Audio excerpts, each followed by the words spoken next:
Om Tava Kathamritam Tapta Jivanam Kavibhiriritam Kalmashapaham Sravanamangalam Srimadaatatam Bhuvi Grananti Ye Bhurida Jana.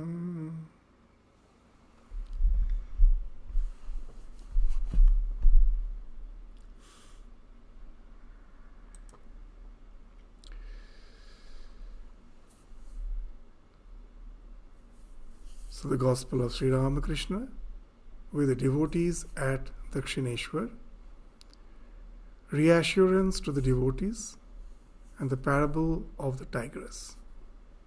Sri Ramakrishna spoke reassuringly to the devotees. Master to M. Some think, oh, I am a bound soul. I shall never acquire knowledge and devotion. But if one receives the Guru's grace, one has nothing to fear. Once a tigress attacked a flock of goats. As she sprang on her prey, she gave birth to a cub and died. The cub grew up in the company of the goats. The goats ate grass, and the cubs followed their example. They bleated. The cub bleated too. Gradually it grew to be a big tiger. One day another tiger attacked the same flock. It was amazed to see the grass-eating tiger. Running after it, the wild tiger finally seized it, whereupon the grass-eating tiger began to bleat. The wild tiger dragged it to the water and said, "Look at your face in the water. It's just like mine. Here is a little meat, eat it." Saying this, it thrust some meat into its mouth. But the grass-eating tiger would not swallow it and began to bleat again. Gradually, however, it got the taste for blood and came to relish the meat. Then the wild tiger said, "Now you see there is no difference between you and me. Come along and follow me into the forest." So there can be no fear if Guru's grace descends on one. He will let you know who you are and what your real nature is. If the devotee practices spiritual discipline a little, the Guru explains everything to him. Then the disciple understands for himself what is real and what is unreal. God alone is real and the world illusory. So that's what we find, that the sloka on Guru, that's what it actually indicates. That Ajnana Timirandhasya Jnananjana Shalakaya Chakshur Unmilitam Yena Tasmai Sri Gurave Namah. So this Ajnana Timira Andhasya, so that we are all as if submerged in ignorance, in the darkness of ignorance. And the Guru, what he does, he just flashes the torch of knowledge, and immediately the darkness, the ignorance, the darkness of the ignorance, that immediately vanishes. So he as if helps us to open our eyes. He is an eye opener. So that's the idea. What's the idea? That our real nature is perfect, that we are that the soul which is infinite, which is potentially divine. Somehow because of ignorance we are not aware of it. The Guru helps us to get rid of the ignorance and to manifest the divinity which is already inherent in us. So as Swamiji used to say, religion is the manifestation of the divinity already in human beings. It is already there. We just have to manifest it. Somehow we are forgetful about it. So in our scriptures they speak of this Jamikar Nyaya, this necklace. A lady is wearing the necklace and somehow she is forgetful about it. It got most probably covered by the dress she is wearing, and she thinks she has lost it, and she is searching here and there, and then someone points out, it is already there, hanging on your neck. And then she finds that, oh, it's already there. I somehow was not aware of it, and I was searching it here and there. So it's something called apti. It is not prapti. It is not something attaining something which is not there. Prapti means attaining something which I don't have. I have to attain something. So a spiritual realization is called apti. It is already with me. I was forgetful about it, and then the Guru helps me to be aware of it, and then the ignorance is gone. The Sri Ramakrishna gives another funny example in some other context, that a man in the village, he had the habit of having this tobacco, and in the dead of night the urge for having to smoke tobacco, it was so that urge was so intense that he went out from his house and went to the neighbor's house and knocked his door. And when the neighbor opened, he asked, "Can you just give me a little fire? You know that I have the habit of smoking tobacco, and now in the dead of night I don't have any fire. Can you help me by giving a little fire?" And the neighbor says, "Oh, what a funny fellow you are. You came to my house all the way carrying the lantern in your hand, and you are in search of fire. The lantern is with him, and he is in search of fire. He is moving around hither and thither." What's the idea? That the thing which we are searching for is already with us. Because of ignorance, we somehow have forgotten about it. The Guru helps us to again reawaken the remembrance of the self which is already within us. So that's the story, which is a very, very oft quoted parable of Sri Ramakrishna, which just now we read of. The next, Sri Ramakrishna is again narrating another parable, the parable of a false ascetic. What is saying? One night a fisherman went into a garden and cast his net into the lake in order to steal some fish. The owner heard him and surrounded him with his servants. They brought lighted torches and began to search for him. In the meantime, the fisherman smeared his body with ashes and sat under a tree, pretending to be a holy man. The owner and his men searched a great deal but could not find the thief. All they saw was a holy man covered with ashes, meditating under a tree. The next day the news spread in the neighborhood that a great sage was staying in the garden. People gathered there and saluted him with offerings of fruit, flowers, and sweets. Many also offered silver and copper coins. How strange, thought the fisherman. I am not a genuine holy man, and still people show such devotion to me. I shall certainly realize God if I become a true sadhu. There is no doubt about it. If a mere pretense of religious life can bring such a spiritual awakening, you can imagine the effect of real sadhana. In that state, you will surely realize what is real and what is unreal. God alone is real, and the world is illusory. So this story actually speaks of a wonderful idea which we find in Mundaka Upanishad. They say that the realization can happen only for a man of renunciation, and that renunciation also should be associated along with the signs of renunciation, the marks of a renunciate, just like the ochre colored cloth. It's a mark of renunciation. It should be associated with that. So what they say, that va api alingat. Alingat. Linga means sign.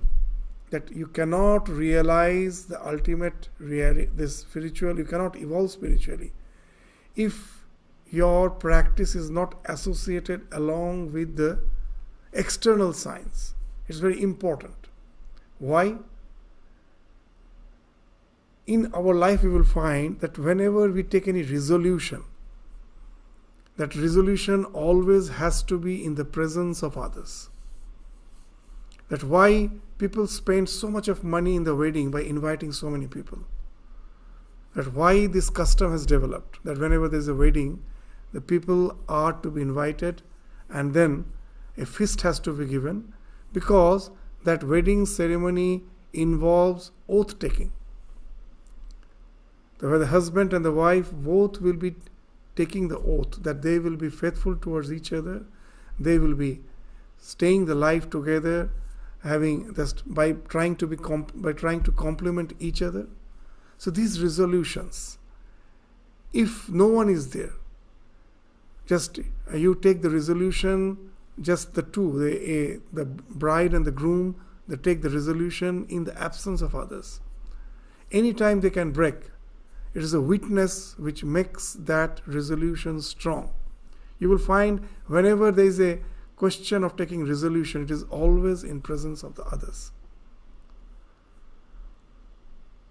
So what it speaks of, that when you are resorting to any particular practice, you are taking a resolution and it is in the presence of others, that gives the strength to the resolution.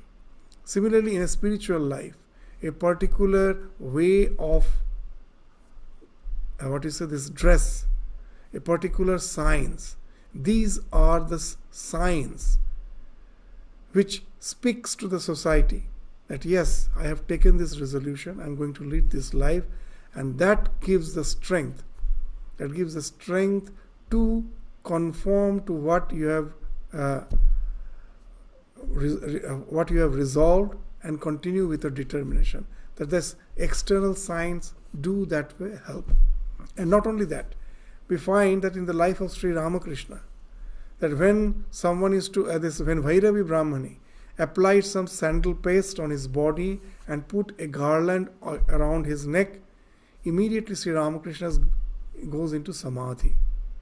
We find in his life it is mentioned. Why? All these signs, with what it is related, that generally we put the sandal paste on the deity. It's on when we are doing the worship, it's on the deity, we put that sandal paste, we smear the deity with the sandal paste, we put the garland around its neck. So when Bhairavi Brahmani has put the garland around Sri Ramakrishna's neck and smeared his face with the sandalwood, put the mark of the sandal paste on his forehead, he went into samadhi. Why? The idea of the divinity that becomes internalized. Devang bhutva devang yajat. The moment you are dressing yourself, adoring yourself in a particular way which speaks of divinity, spirituality, immediately your mind gets tainted with all those, colored with all those divinely qualities, and it helps you to purify your mind and take it to the higher state of consciousness. In the life of Sri Ramakrishna, we find, as his mind was very pure, it is to take him to the intense absorption. So these all reasons are there for which if you take a particular garb of a sannyasin, it do help. It helps in keeping your resolute, firm and determination firm and proceed in the path without any vacillations. Even we find in psychology they speak of these mental modules, that there are so many innumerable samskaras in our mind. And we find there's an interplay of all of them. When I'm just sitting idly, a particular thought comes, it goes, another thought comes, and sometimes I'm bewildered. I don't know why all these thoughts are just jumping, coming and jumping, getting rid of the other thought is coming. Why it's happening? Because when I am not focused in a particular work, all the mental modules try to take the upper hand. We'll find that in the mind, all these mental modules, which are the various samskaras, they can never coexist in the mind. The mind can never do multitasking. At a time, there is one module, one thought, to be replaced by other. Now, which thought gets the prominence? We will find in our life, as per the circumstances in which we are, a particular module gets the prominence. It's not that we decide. The environment in which we are, that decides which module will get the prominence, which module will get the upper hand. So environment plays a great role in our, not only in spiritual life, in our day-to-day life. So that's why in spiritual life, to create an environment is very important.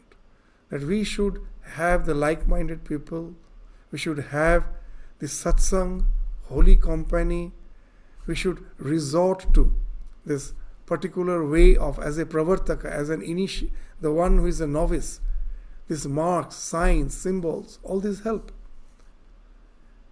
We have to be very cautious that they shouldn't be used for pretension, but they should be used for just imbibing those values, by allowing the samskaras to get favorable circumstances, so that they become this, they manifest.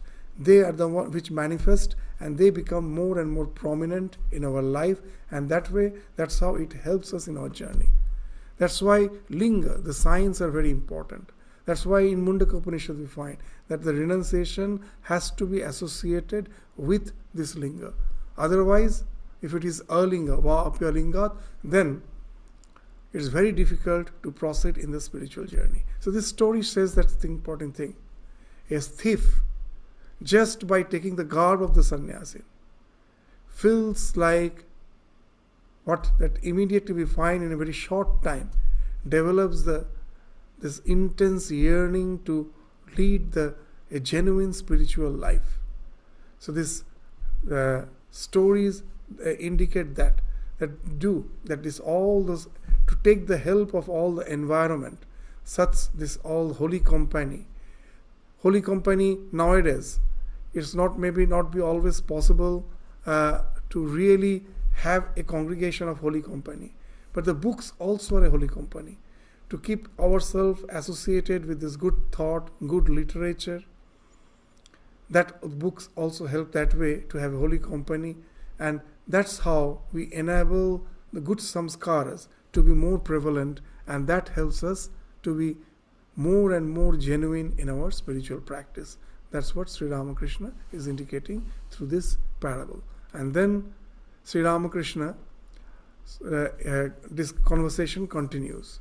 One of the devotees said to himself, "If the world is the world unreal, then the fisherman, to be sure, renounced worldly life. What then will happen to those who live in the world? Must they too renounce it?" Sri Ramakrishna, who could see into a man's innermost thought, said very, very tenderly, "Suppose an office clerk has been sent to jail.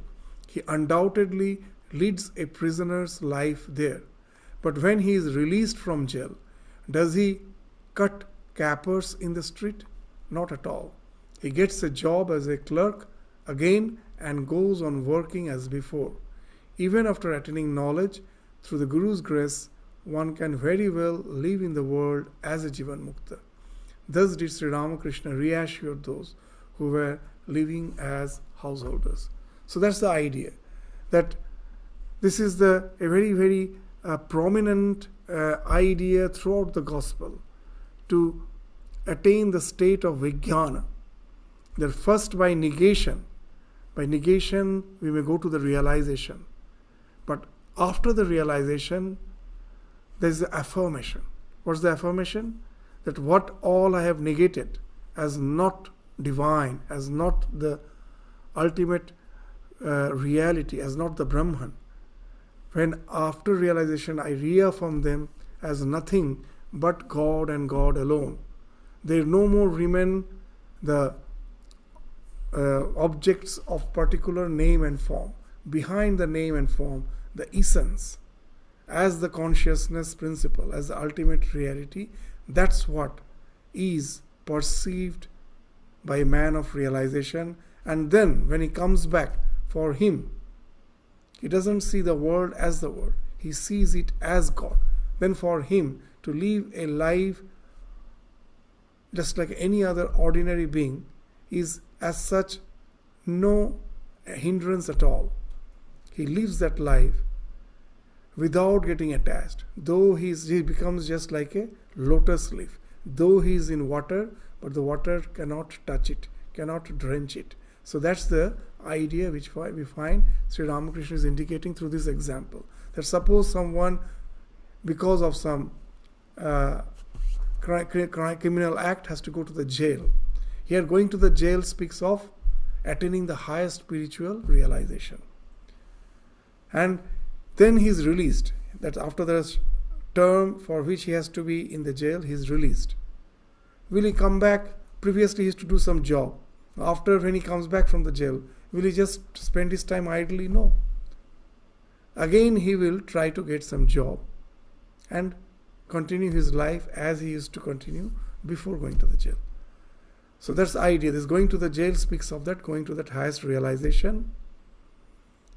As we find that even in our this traditional way of saying, they say that those who think that attaining the highest realization and then to remain in that state absorbed without coming down and intermingling the world is just like that imprisoning your true self in the prison house of realization. So samadhi, in the prison house of a samadhi, you have as if imprisoned yourself. So here, that way we can relate to this story. That going to the jail means we have imprisoned our real self in the so-called, in the cage of samadhi. When we come back, there is a way of coming back, to come back, and then what happens? Then your perspective has changed. No more the world can bind you. You can continue with your activities by keeping your mind in God, and the world in no way can touch you. And that's what Sri Ramakrishna is indicating. So physically you need not have to renounce. Though you are in a sense, that in the story, that previous story, it is mentioned that the fisherman renounced at last. So that's why the devotees are feeling, have we all to renounce? So immediately Sri Ramakrishna says this, narrates this parable, this allegory. That just like going to the jail, when you come back from the jail, before going to the jail I was working, again I continue with my work. So similarly you can continue with the world even after going to the realization. But now your work, your day-to-day engagement is from a different perspective, which in no way is going to bind you, which in no way is going to make you afflicted by the so-called the dualities of life. So that's the paradigm shift which Sri Ramakrishna is speaking of. Manilal, sir, where shall I meditate on God when I perform my daily worship? Master, why? The heart is a splendid place. Meditate on God there. So heart in the olden days, in the Vedic time. So nowadays we think all our perceptions, feelings, everything are processed in the brain. But we will find that what's happening in the brain we are not at all aware of. But with all our feelings, our emotions can be felt in the heart. So in Vedanta, whenever they speak of knowledge, they say that knowledge is from the heart. Hridayena hi janati. With the help of your this intellect which is in the heart, all the knowledge comes. So this heart is the center. So where all the emotions are felt, where all the so-called feelings and emotions are realized through the heart. So that's the center where you have to meditate on the divine. Hridayena hi janati. All the knowledge happens to the hridaya, the intellect which is in the heart. Even in the modern science, they say that our heart do have to do a lot with our thoughts and perceptions. That it's not something just a false assumption, because we do find a man who, when he is terribly angry or he is terribly sad, may get a heart attack. Even when you are suddenly you are ecstatic, that even in the gospel somewhere it's mentioned that a man suddenly a man realized that he has won the lottery, and he was so happy that he had a heart attack. What's the idea? That with all these emotions, heart do have to play a role. And that's the thing, even in modern psychology, they do accept that the heart has to play a role. And that's why this is the center, where all the feelings, as if originates the heart, is the feelings, the emotions. So there is the center where if you think of the divine sitting there, your meditation becomes something very easy, very spontaneous, because you're linking your meditation with the heart center, the center of your emotion. As we have discussed even in various other contexts, that we think that meditation has to do something with our will. Yes, in the initial stage, the will do play a great role. That resolution, I have to keep my mind fixed in the object of meditation and willfully try to get rid of the distractions. In the beginning, it is true. But that never entails in a qualitative meditation. The qualitative meditation is something spontaneous, and that happens when the will has got seasoned, has got mellowed, has got ripened into emotion. As we know in psychology also, they say that what you out of necessity do again and again, that as if creates a path in your mind, and once the path is created, that get converted into your obsession, into your emotion. And that's the thing happens in our spiritual life too. At the beginning, with the resolution, I'm trying to concentrate on the ideal which the Guru has imparted to me. And in no time, I will find that with my sincere practice, I can convert it into my emotion. And that emotion always, the center is the heart.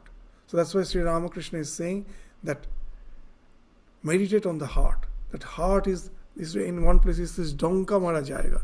That it is something, a very place which is already, which we can feel, which we can perceive, all the emotions, thoughts. So center there. Sri Ramakrishna's, these words are very simple but very profound. In some other context, he says a very nice thing, that God is all pervading. He is everywhere. But why to meditate on the heart? Nicely he says that the heart is, a devotee's heart is the God's living room, living space. What he means? That in your house, you have the access to any place. You can go to any place in your own house. So in your own house, you are as if all pervading, that you can have access in all the place. But when a guest comes, where you meet? It's in the living room, in the living space. That's where you meet your guest. So Sri Ramakrishna very nicely, that's why he's saying that God is all pervading, but he meets his devotee in the devotee's heart. So that's the living space. This is Bhakte Hriday Bhagavanir Boitokkhana. That's the heart of the devotee is the God's living space. So that's the space where one has to meditate. So when Manilal asked, where shall I meditate on God? Even in the Upanishads we find that's the thing in so many contexts has been mentioned. This Angushta Matra Purusha, this Madhya Atmani Tishtate. He is just like the thumb size of a thumb, located in the center of our heart, where the Atman is as if residing. So, in the Upanishads, in so many contexts, this heart has been given a very important place, and that's what Sri Ramakrishna is indicating, that meditate on God there. So in this context, just as a precautionary note, I would prefer to mention one thing, that many feel that meditating between the eyebrows makes the meditation easy. Very quickly the mind can be focused, can be concentrated. It's fact. If you try to concentrate between the eyebrows, you will find that very easily the distracted mind can be gathered and can be focused. But in a very short time you will find your mind is getting stressed. You may get headache because you are forcing your mind to get focused, for which you are not yet prepared. So that's why we find, as a note of warning, Holy Mother, when Swami Virajanandaji, our fourth president, he's the sixth president, when he, as a young brahmachari, he was meditating between the eyebrows, and he started getting this severe headache. And seeing him, Holy Mother immediately understood. He even never mentioned it to Holy Mother. That, what are you doing? Why are you meditating between the eyebrows? Stop meditating there. And Swami Virajanandaji later used to remind that how Mother has saved her, and that she directed that meditate on the heart. So that's why it's a note of warning, that especially for a novice, to meditate between the eyebrows, one may feel like that the mind gets easily concentrated. But one should never meditate between the eyebrows for long. One meditate for a short time, but then bring the mind down to the heart, and that's the place where meditation can become very spontaneous, and it can become a very soothing, relaxing. And that's what Sri Ramakrishna is indicating, that meditate on God in the heart. That's a splendid place. Manilal, a member of the Brahma Samaj, believed in a formless God. Addressing him, the master said, Kabir used to say, God with form is my mother, and the formless God is my father. Whom should I blame? Whom should I adore? The two sides of the scales are even. During the daytime, Haladhari used to meditate on God with form, and at night on the formless God. Whichever attitude you adopt, you will certainly realize God if you have firm faith. You may believe in God with form or in God without form, but your faith must be sincere and wholehearted. So that's very important. What you believe, that is secondary. How intensely you believe, with firm faith you believe, that is important. So that's what Sri Ramakrishna is saying, that what you believe, the form or the formless, both are okay. But are you having a strong yearning to realize the divine aspect which you believe in? If you don't have that yearning, your belief is not in any way going to help you. As Swamiji used to say, that all our belief system is just like the conventional church. It is good to be born there, but it is horrible to die there. What it speaks of, that we have not evolved. We have just have a belief system, and we are satisfied with that. So this belief is okay, but it is something secondary. We should have a tremendous yearning to realize the spiritual truth. And that's very important. As in the Yoga Sutra we find that there is a very nice sutra, that all the spiritual practices which in the Yoga Shastra has been spoken of, if we all follow it, what is the assurance that I am going to get the realization? And even if I am going to get the realization, when? What's the duration? And there Yoga Sutra makes it clear. The duration is not fixed like an academic course.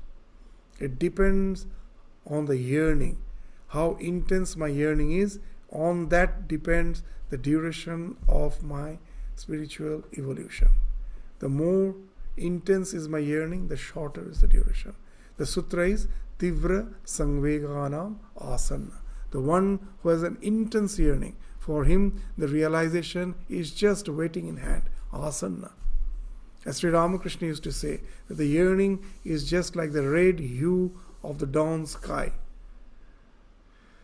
Early in the morning, when the sun is yet to rise, at the dawn, I see the horizon has become red. It's bright. The sun is not yet visible, but I know that in few minutes the sun will be visible. So the red hue gives the indication of the rising sun. Similarly, the yearning gives the indication of the realization. That's why Sri Ramakrishna is saying that yearning is just like the red hue of the dawn, which indicates that the sun is just to rise. The realization is just to happen. The darkness of ignorance is to fall off.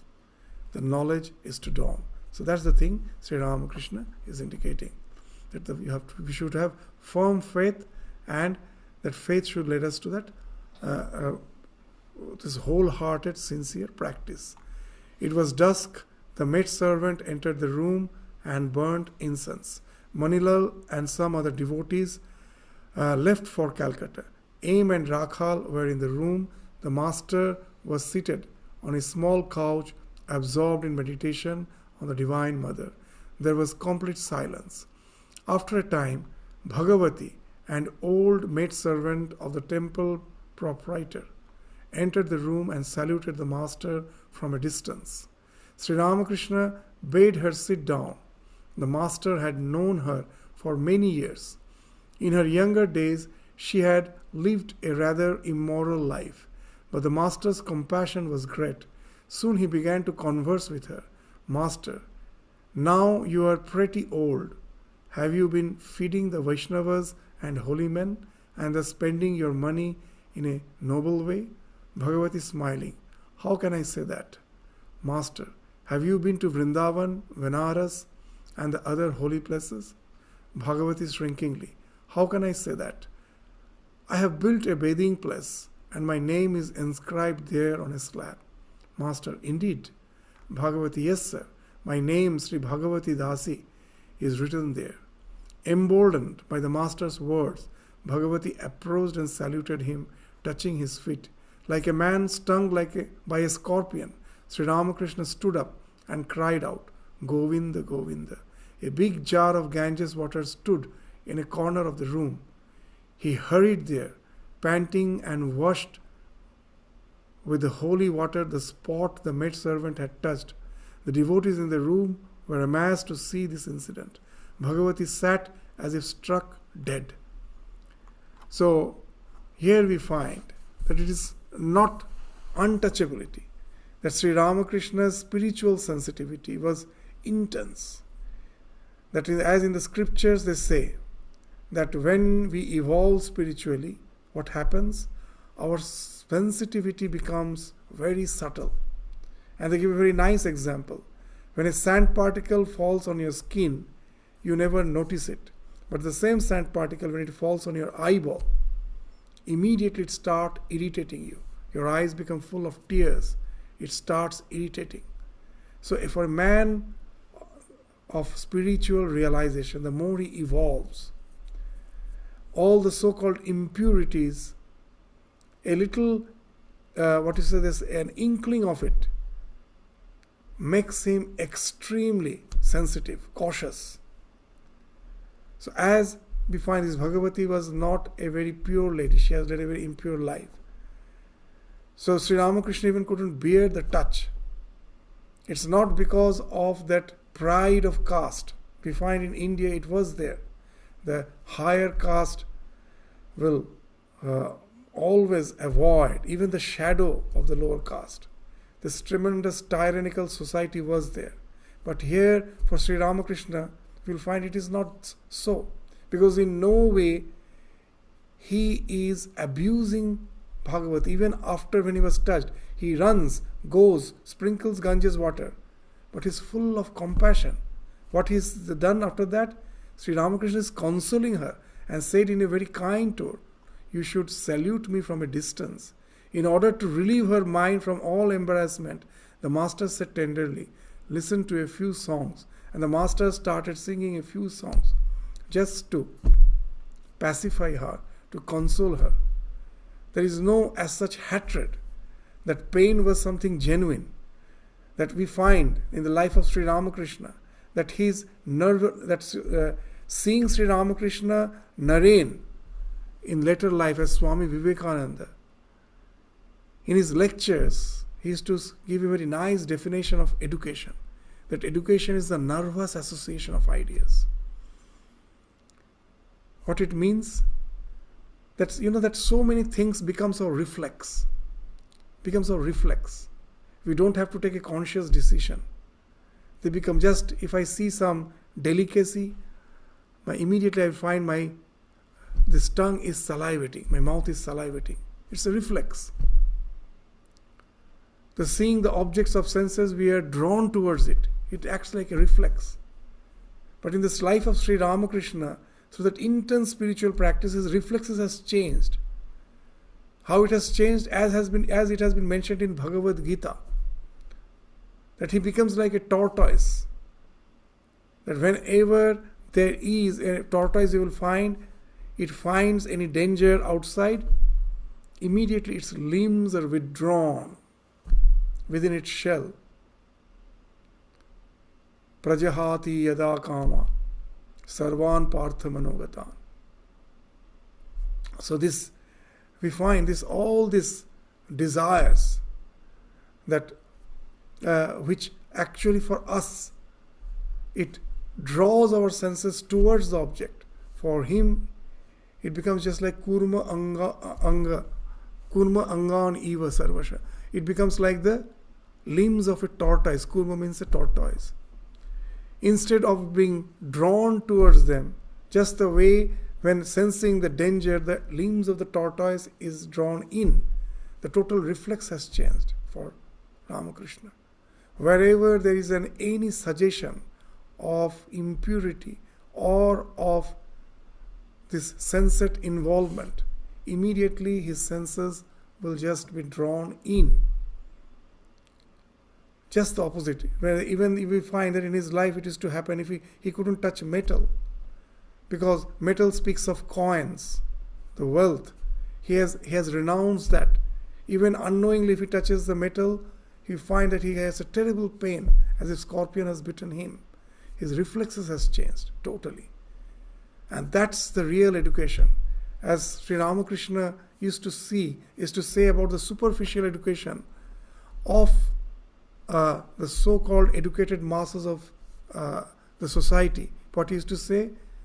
That the so-called educated people are like the vultures. They soar very high up in the sky, but their total focus, attention, is on some rotten flesh, the carrion. In some dungeon there is some rotten flesh. The vulture is soaring high up in the sky. From there, its total attention is there. So they say with all our education, as we cannot internalize the values, our condition is just like that vulture. Our total attention is on the sensate pleasures, though we may speak of these lofty ideals. So the real education is the nervous association. So we find in the life of Sri Ramakrishna that pain was genuine. But at the same time, his heart is full of compassion. He is in no way having hatred for the Bhagavati. He is not asking her to go away or cursing her. She is trying to console her. He understood that the reaction might have hurt her. And Sri Ramakrishna understood that and is trying to console her. And he made her sit and he sang a couple of songs to console her, to please her. That's Sri Ramakrishna. Wonderful. This in the life we see these examples. If we read apparently, we may sometimes make a total wrong. We may have a total wrong understanding. But actually, it was a spiritual sensitivity which has been indicated through this wonderful example. So the master then sang about the Divine Mother. Tuesday, June 5, 1883, Rakhal and Hajra were staying with the master in the temple garden at Dakshineshwar. M2 had been there since the previous Sunday. As it was a weekday, there was only a few devotees in the room. Generally, people gathered there in large numbers on Sundays or holidays. parable of the farmer. It was about 5 o'clock in the afternoon. Sri Ramakrishna was sitting on the steps of his veranda. Hajra, Rakhal and Aim were near him. Hajra had the attitude of a Vedantist. I am he. So, just to conform to that Hajra's attitude, Master is now, will be relating another parable. Master to Hajra. Yes, all one's confusion comes to an end if one realizes that it is God who manifests himself as the atheist and the believer, the good and the bad, the real and the unreal, that it is he who is present in waking and in sleep, and that he is beyond all this. There was a farmer to whom an only son was born when he was rather advanced in age. As the child grew up, his parents became very fond of him. One day, the farmer was out working in the fields when a neighbor told him that his son was dangerously ill indeed, at the point of death. Returning home, he found the boy dead. His wife wept bitterly, but his eyes remained dry. Sadly, the wife said to her neighbors, "Such a son has passed away, and he hasn't even one tear to shed." After a long while, the farmer said to his wife, "Do you know why I am not crying?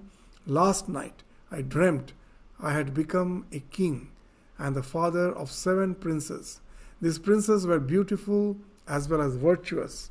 They grew in stature and acquired wisdom and knowledge in the various arts. Suddenly I woke up. Now I have been wondering whether I should weep for those 7 children or this one boy." To the Gyanis, the waking state is no more real than the dream state. So this is the pure Vedanta. That the experiences of the dream state contradicts the experience of the waking state. So if the experiences were real, then the waking state, how can I say it's real? Because yes, when I am dreaming, my experiences are totally different from that of the experiences of the waking state. And not only that, they contradict each other. Then what actually is the reality? If the things which are happening, if they are contradicting, because in dream, you may say in dream after it's an imagination, but when I was dreaming, I never thought it's imagination, it was real for me. So how can I really say it's imagination? In the dream it was real. When I am awake, all the things I see, it is real. So the experiences I can easily say appears to be real, but it's not real. Then what's the reality? The reality in Vedanta is something which doesn't change, which is always the same in the 3 phases of time, past, present, future. So is there anything which is the same? Yes, the experiencer. The experiences are changing. They are contradicting. But the one who is experiencing, do the one who wakes up from his dream ever feel that someone else was dreaming? No. It is I who was dreaming. And again, it is I who am experiencing the things of this world. So the experiencer, the witness, that is the self. The experiences are all hallucinations. It is as the experiences of the waking state is also illusory. When the real spiritual realization dawns, we will find that this idea of transmigration, life after life, it was a long dream. It was just a big dream. And the moment that spiritual realization comes, we find that dream breaks. So they were not, all those experiences are not real. So there's a nice story which Swami Vivekananda relates in one of his lectures, that when Narada wanted to know what Maya is, he was traveling along with Krishna and he asked Krishna that what is Maya? He asked Narayana, what is Maya? And now Krishna didn't answer him directly. He just told, oh, we are walking for such a long time. Now I'm a bit tired. Come, let's relax, let's sit. So he sat in a spot and then asked Narada, I am feeling very thirsty. Can you just get a glass of water for me? And Narada immediately leaves to get a glass of water for Krishna. He goes to the nearby village. He knocks at the door of one of the house, and a beautiful lady opens the door. And Narada now forgets that why he's been there. The forgetfulness, the ignorance comes. And now he starts having a chit chat with the lady, and in no time he falls in love with the lady. He asks her father to give her in wedding, to marry her, request for that. And she was the only daughter, and they were married. They started leading a happy married life, and they had a family. Years passed. They had 3 children, and he was quite happy because his father was the lady's father was a prosperous man, so he left all the riches for them. So they were leading a very quiet, nice, prosperous life. And then suddenly a flood came. In the dead of night, the flood came, and they had to leave the village hurriedly. So Narada came out with his wife and 3 children. So he was holding one child in one of his hand, actually, and he was holding the wife in one hand. He had 2 children, not the 3, and one child was on his shoulder. And he was holding the wife in one hand, in the other hand he was holding his elder son, and the youngest one was on his shoulder. And now they had to cross a river. Because of the flood, the current was very strong. So the water was shallow. They could cross. They will not get drowned, but the current was very strong. So now on the midway, the current was so strong that his wife he released. He was forced. The wife was forced out from his grasp, and she was being washed away. Now to save the wife, she left this Narada released the other hand too, and the second son also was washed away. And in his attempt to get hold of them, of these 2, his wife and the child, the child who was on the shoulder, that too got washed away. And Narada himself found that he has lost his balance. He was also getting washed away. But somehow he got stuck in a rock by the side of the river, and he saved his life. But when he just got up on the bank of the river and found his wife and children nowhere, he started crying piteously. He was wailing, weeping for his loss. And suddenly he realized that someone is tapping on his back. He looked back, and it was Krishna. He asked, "Where is my glass of water?" So this is the story which we find in one of the lectures of Jnana Yoga, related by Swami Vivekananda. So what it speaks of, that this and all the things which has happened, it was just in a small moment. That's just Narada has went to fetch a glass of water. Most probably just half an hour have passed. In that, he has dreamt years. He had family, he has children. And that's how that when Narada wanted to know what Maya is, the Lord showed him what the Maya is. So this time, space, causation, nothing is there in that reality. It is through our imagination we create that. It's a big hallucination. So these experiences are a hallucination. But the one who is experiencing, he is the real. So this is the idea. So many say that in Sri Ramakrishna never spoke of the world as unreal. But this story indicates that yes, when he says about that Leela, many says that Leela is something that Sri Ramakrishna is taking as real. So this world as illusory, we never find the mention of that.